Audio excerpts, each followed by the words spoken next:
Mereka bilang ini Rp1.000. Ya kan?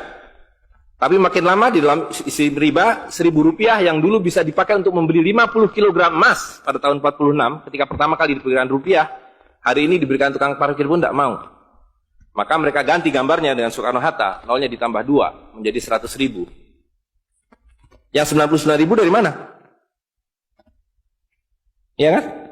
99.000 dari mana? Dan kalau ini kita belah 2, dibelah 4, mau saya kasih 4 mahasiswa. Kemana samannya tadi itu nilainya? Ya, ini seperti sihirnya Fir'aun yang menjadikan tali sebagai ular. Nah, orang Amerika bilang, pedagang Amerika, saya juga punya kertas sendiri, namanya greenback. Tapi kertas saya punya 10.000 kali lipat dari kertas saudara.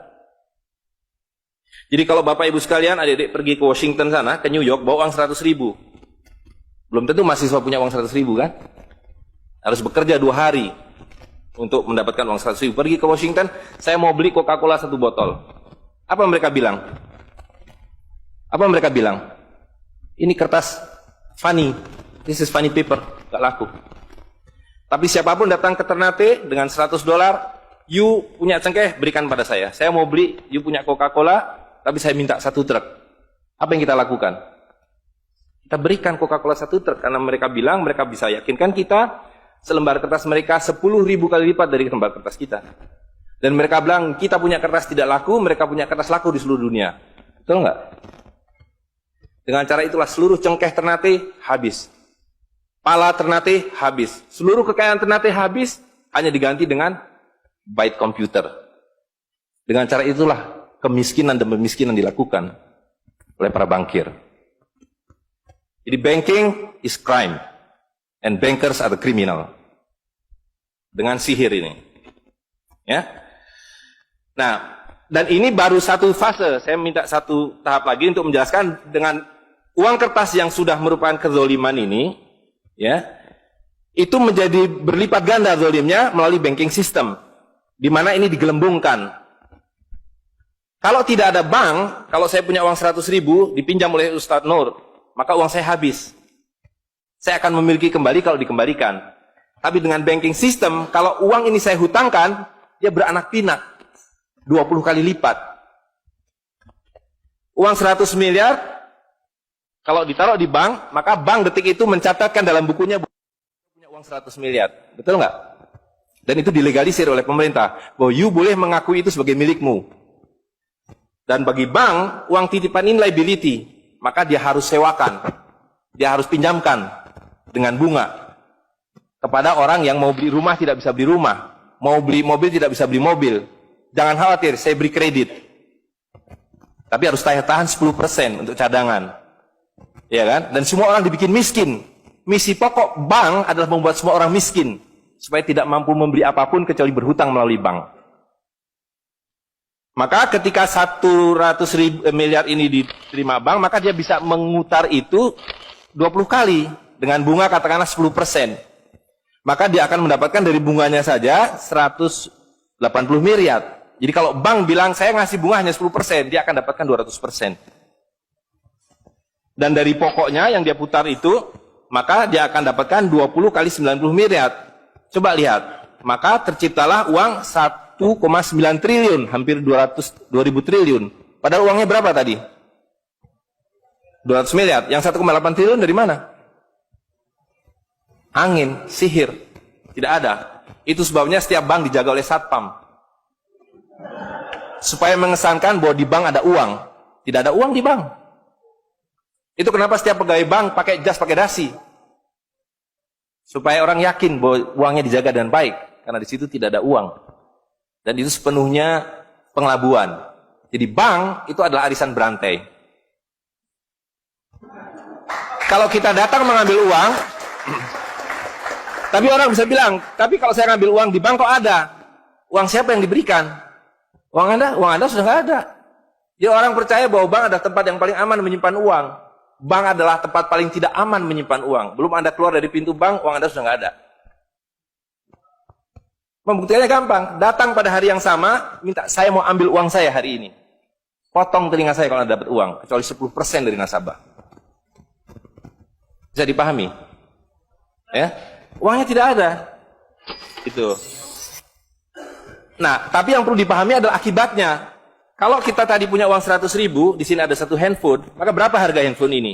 Ceteris paribus kata ekonom. Maka harga handphone ini ada 100.000, ya kan? Tapi ketika ini digelembungkan menjadi 2 juta, sementara sumber daya alamnya tetap, berapa harga handphone ini? Menjadi 2 juta. Dan itu mereka bilang inflasi. Jadi inflasi adalah kebohongan.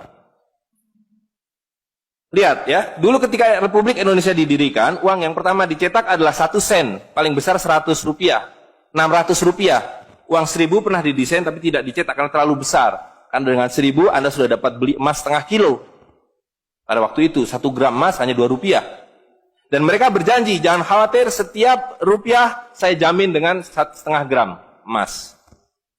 Sampai sekarang itu berlaku Undang-Undang tahun 46. Nah tapi lihat, karena uang kertas itu sihir, dicetak makin banyak, nilainya merosot. Bebeknya mah tetap, cengkehnya tetap, palanya tetap, tapi nilai uangnya yang merosot. Maka mulai tahun 52, ini pertama kali by the way, ini Bank Indonesia baru muncul tahun 52. Bank Sentral Republik Indonesia itu bukan Bank Indonesia, dulu namanya BNI 46. Tapi Belanda tidak mau. You mau merdeka, you mesti nurut saya. Hentikan BNI 46, ganti dengan bank saya, The Jeffers Bank, menjadi Bank Indonesia. Dan hentikan uang Republik Indonesia, ganti dengan uang saya, Guilders, yang kemudian berubah menjadi uang Bank Indonesia. Oke? Nah, begitu muncul tahun 52, rupiah sudah mulai tidak laku. Dibikinlah uang 1.000 rupiah. Ringkas cerita, tahun 57, uang 1.000 sudah mulai tidak laku. Dibuatlah 2.500 rupiah. Dibuatlah uang 5.000, pertama kali muncul 64, uang 10.000 rupiah. Pak Kano bilang, kita sudah terlalu miskin. Maka uang 1.000 digunduli menjadi 1 rupiah, yang disebut senering. Tapi tidak lama kemudian muncul lagi. Karena uang kertas adalah penipuan. Worthless. No value. Ringkas cerita, Pak Harto dibilang berhasil dalam pembangunan, dia bikin uang 50.000 rupiah. Dengan gambar Pak Harto dan kapal terbangnya. Tapi inilah ilusi yang lain. Inilah sihir yang lain. Semakin besar uang Anda bukan semakin kaya. Semakin uang besar Anda berarti semakin miskin. Bisa diikuti? Maka ketika terjadi krismon, rupiah makin tidak laku, harus dibikin uang 100.000. Dan sekarang uang 100.000 sudah mulai tidak laku. Ibu-ibu sudah komplain kalau pergi ke pasar dengan 100.000. Betul nggak, Bu? Sudah tidak bisa beli apa-apa ini. Maka mereka dua pilihannya. Pilihan pertama adalah mereka akan mencetak uang 200.000, 500.000. Tapi tidak mungkin. Komputer sudah nggak bisa menghitung. Kalkulator nggak bisa menghitung. Hang. Terlalu banyak nolnya. Pilihan kedua adalah digunduli nolnya. Redenominasi. Jadi redenominasi itu bukan untuk mengatasi inflasi, tapi untuk menutupi inflasi. Jadi itu adalah pengelabuan di atas pengelabuan, di atas pengelabuan, di atas pengelabuan. Gitu. Ya. Jadi secara real, uang 100.000 ini dulu ketika Pak Harto masih berkuasa, menjelang jatuh itu, kalau dibelikan telur, dapat 50 kilo. Masih ada yang ingat gak, Bu? Kali ibu-ibu ingat pasti. 1 kilo telur harganya 2.000 rupiah. Begitu Pak Harto jatuh, dibilang ini gara-gara krismon, uangnya sama. Walaupun ini belum ada waktu itu, karena ini masih 50.000 aja udah besar waktu itu. Uang yang sama dengan telur yang sama, tiba-tiba dibawa ke pasar, saya mau beli telur. Bu, hari ini tidak dapat 50 kilo lagi. Hari ini cuma dapat 13 kilo. Karena daya belinya, telur sekarang 7.500. Dan hari ini, kalau di pasar Ternate berapa, Bu, harga telur sekilo? Hari ini.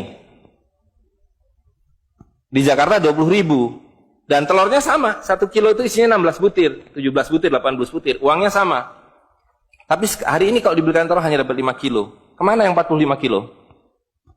Itu yang mereka rampok. Itu yang mereka rampok. Dengan melalui apa yang mereka sebut inflasi. Tapi sebenarnya dengan cara penggelembungan uang. Kertas yang terus-menerus nilai. Nah, satu lagi Pak ya, saya minta ini karena ini penting sekali. Ini penting sekali. Nah, sistem zalim ini kemudian difikskan dalam satu sistem politik yang disebut nation state pada level global, kan judulnya kan globalisasi uang. Jadi negara bangsa itu diciptakan oleh para bankir pada abad ke-20. Jadi waktu Indonesia merdeka, Singapura merdeka, Malaysia merdeka, Afrika merdeka, itu bukan kemerdekaan spontan, tapi didesain. Didesain karena kalau dulu mereka mau merampas cengkeh orang Ternate, mau merampas kepala orang Ternate, dia harus bawa serdadu ke sini. Dia harus ambil cengkeh dan palanya. Repot kan? Maka dengan menciptakan uang kertas, mereka tetap bisa mengambil cengkeh orang Ternate, mengambil pala orang Ternate tanpa harus kirim serdadu di sini. Dan karena itu saya kasih merdeka. Tapi satu mesti bikin bank sentral, kedua pakai uang kertas. Supaya saya tetap bisa membeli 1 barel minyak Anda dengan harga 4 sen dolar. Karena mencetak uang ini biayanya hanya 4 sen, 500 rupiah. Ya, jadi berapapun harta yang kita punya bisa dibeli dengan cara itu. Nah, lalu tadi saya sudah ceritakan uang kertas itu dimunculkan bersamaan dengan konsep negara nasional plus hutang negara. You boleh merdeka tapi you miskin. Rakyat penyakitan, rakyatmu bodoh. Tapi jangan khawatir, saya punya uang. Sekolahkan rakyatmu, bikin pembangunan, saya kasih hutang. Ya kan? Nah, jadi tugas pemerintah itu, republik, adalah satu, mengambil hutang dari bank, menghabiskan utang itu, melalui apa yang disebut APBN. Lalu dulu mereka tanya, jadi bagaimana saya membuat APBN? Jangan khawatir, sekolahkan anak-anak pintar kamu ke Berkeley, ke Chicago, ke Harvard. Mereka dididik untuk membuat pembangunan. Lalu dikasih paket hutang, dan diajari, kalau nggak bisa, kirim konsultan seperti John Perkins, dan sejenisnya. Lalu ada satu pertanyaan, bagaimana kami membayar hutang kami kalau begitu? Mereka bilang, you punya 200 juta rakyat, pajaki rakyat kalian. Pajaki rakyat kalian. Kalian punya pala, punya cengkeh, habisi hutang kalian. Karena you membayar hutang, kalau kita hutang 5 miliar dolar setiap tahun, apa mereka kasih berkoper-koper dolar? Apa yang mereka kasih ke kita? Mereka hanya mengetik di komputer 5 miliar dolar, ting, masuk ke Bank Indonesia. Nanti Bank Indonesia tinggal kirim ting ke Bappenas, Bappenas ting ke departemen-departemen itu. Tapi ketika kita mau membayar hutang mereka, bisa kita mengetik di komputer 5 miliar dolar, ting, dibayarkan ke Bank Dunia? Nggak bisa, you mesti punya devisa. Dari mana kami punya devisa? You mesti beli dolar kami. Caranya tebang hutan kalian. Habisi boksit kalian. Habisi mineral kalian.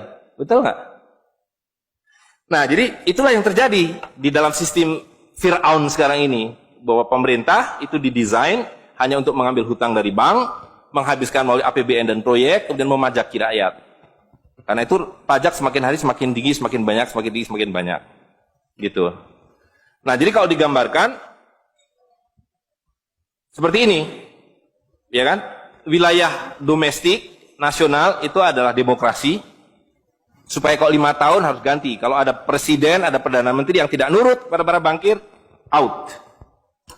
Tapi para bankir tidak pernah berganti. Mereka turun-temurun, perusahaan swasta, anak beranak pinak. Ini kira-kira hanya 400 keluarga di dunia ini yang menguasai seluruh sistem keuangan dan politik. Jadi kita ini sekarang utangnya tiba-tiba sudah 2.100 triliun. Padahal tahun waktu Pak Harto jatuh itu utangnya hanya berapa? 50 miliar dolar. 500 triliun. Sekarang sudah 2.000 triliun. Dan begitu kurs dolar berubah, utang kita nambah. Gitu. Dan BI tidak pernah memenuhi janjinya. Karena tugas pokok BI adalah menjaga stabilitas kurs. Tidak pernah bisa. Dan tidak akan pernah bisa. Apapun yang dilakukan karena memang tidak ada nilainya. Gitu. Nah, jadi sebagai penutup, maka apa yang harus kita lakukan adalah membalik seperti yang mereka dulu lakukan. Yang mereka dulu lakukan adalah mengambil emas dan perak dari orang tua kita. Mereka lebur menjadi batangan, dia simpan di berangkas, dan kepada kita dikasih toilet paper ini, kata Mahathir Muhammad. Maka yang harus kita lakukan sekarang sebelum ini jadi apa? Oncom. Lebih berharga oncom. Tukarkanlah menjadi emas dan perak, menjadi dinar dan dirham, dan kemudian gunakan untuk muamalah. Karena Nabi sudah mengatakan akan datang satu zaman di mana semua yang kamu miliki tidak ada harganya, kehabisan nilai, kecuali dinar dan dirham, kecuali emas dan perak. Jadi kalau dilihat, ya dolar dalam dinar atau dinar dalam dolar dalam 10 tahun terakhir 2004 itu cuma 54 dolar. Hari ini sudah di atas 250 dolar. Dan lihat, menipunya uang kertas ya. Kalau kita pakai untuk menyimpan naik haji, kalau Anda menabung dolar, maka tiap tahun naik. Saya sudah hitung ini, dan ini valid sekali. Naik setiap tahun itu 3,5%. Kalau Anda menyimpan rupiah, setiap tahun naik 5%, nggak nyampe-nyampe. Tapi kalau Anda menyimpan dinar, maka dia akan turun 8% setahun. Jadi tahun 2000 naik haji butuh uang 21 juta rupiah. Kalau dinar butuh 71 dinar. Tapi hari ini kalau mau naik haji butuh hampir 40 juta rupiah. Dengan dinar cukup dengan 16 dinar. Jadi dulu kalau punya rupiah naik haji satu orang, sekarang sampai Dubai suruh pulang. Nggak cukup uangnya. Tapi dengan dinar dulu naik haji satu orang, sekarang bisa naik haji 4 orang. Dengan kata lain, kalau Bapak Ibu sekalian serahkan cengkeh Bapak Ibu sekalian dan menerima uang kertas, Anda 4 kali miskin. Detik itu juga dalam konteks ini. Maka serahkanlah cengkeh dan katakan, saya mau serahkan cengkeh, bayar kami dengan dinar. Bayar kami dengan dirham. Saya serahkan pala kami, bayar kami dengan emas dan perak. Saya tidak mau uang palsu ini, uang-uangan ini. Saya mau uang yang sebenarnya, uang dari Rasulullah SAW. Ya, gitu. Dan harga minyak ini palsu semua. Dibilang minyak naik, turun, naik, tidak ada yang minyak naik. Kalau dengan dolar dia naik terus. Tapi dengan dinar dia flat. Sekali lagi, bahwa sumber daya alam itu terbatas. Maka alat tukar pun harus terbatas. Jadi ketika kita menggunakan kertas, ini digelembungkan. Tapi ketika Anda menggunakan emas dan perak, ini sama. Maka sekali dia punya alat tukar, nilai tukarnya dari zaman Rasulullah SAW seekor kambing, hari ini 1 dinar dapat seekor kambing.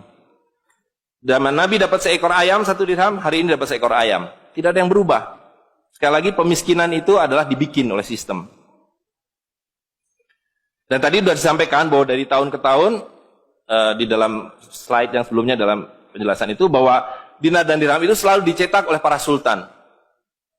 Jadi lihat, ketika para sultan berkuasa, para sultan berikan emas dan perak pada rakyat. Para sultan kemudian disingkirkan, diganti oleh para bankir, emas dan perak mereka ambil, diberikan kertas. Itu yang terjadi dari abad ke-19. Maka alhamdulillah pada hari ini kita melihat bahwa kesultanan sudah kembali dengan dinar dan dirham.